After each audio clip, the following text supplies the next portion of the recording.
اگر رات کو 2 بار سے زیادہ پیشاب آتا ہے تو ویڈیو آخر تک ضرور دیکھیں۔ اگر آپ یا آپ کے گھر میں کوئی رات کو بار بار واش روم جاتا ہے تو یہ ویڈیو اس کے لیے بہت ضروری ہے، کیونکہ آخر میں ایک ایسی بات بتاؤں گی جو اکثر ڈاکٹر بھی پہلے نہیں بتاتے۔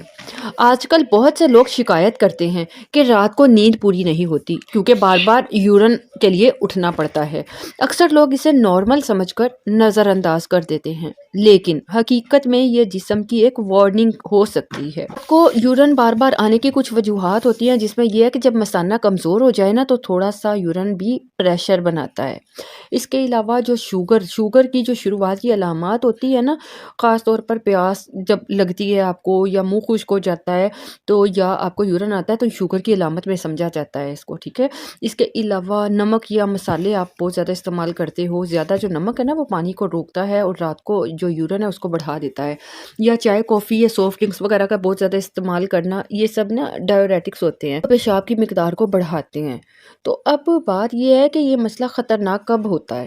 اگر رات کو 2 بار سے زیادہ اٹھنا پڑے نا، نیند خراب ہو رہی ہو نا، تھکاوٹ رہتی ہو، تو یہ صرف عادت نہیں بلکہ ہیلتھ کا مسئلہ ہو سکتا ہے۔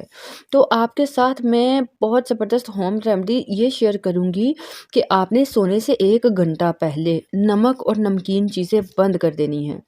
اس کے علاوہ چائے اور کافی مکمل بند کر دیجیے۔ موبائل اسکرین کو کم کریں۔ رات کو سونے سے پہلے آپ نے صرف 2 گھونٹ نیم گرم پانی پینا ہے، زیادہ نہیں۔ یہ طریقہ آپ کے مثانے کو ریلیکس کرے گا اور آپ کی نیند بھی بہتر ہو جائے گی۔ اگر یہ مسئلہ ہلکا ہے تو آپ 5 سے 7 دن میں واضح فرق محسوس کریں گے، لیکن اگر مسئلہ پرانا ہے، شوگر یا بلڈ پریشر پہلے سے ہے، تو صرف گھریلو نسخوں پر نہ رہیے گا، ڈاکٹر سے چیک اپ ضرور کروائیں۔ یاد رکھیں، جسم کبھی بھی بغیر وجہ آواز نہیں دیتا۔ رات کو بار بار پیشاب آنا بھی ایسی ہی ایک آواز ہے۔ اگر یہ ویڈیو آپ کے کام آئی ہو تو لائک کر دیجئے اور ایسے ہی معلوماتی ویڈیوز کے لیے چینل کو ضرور سبسکرائب کر لیجئے۔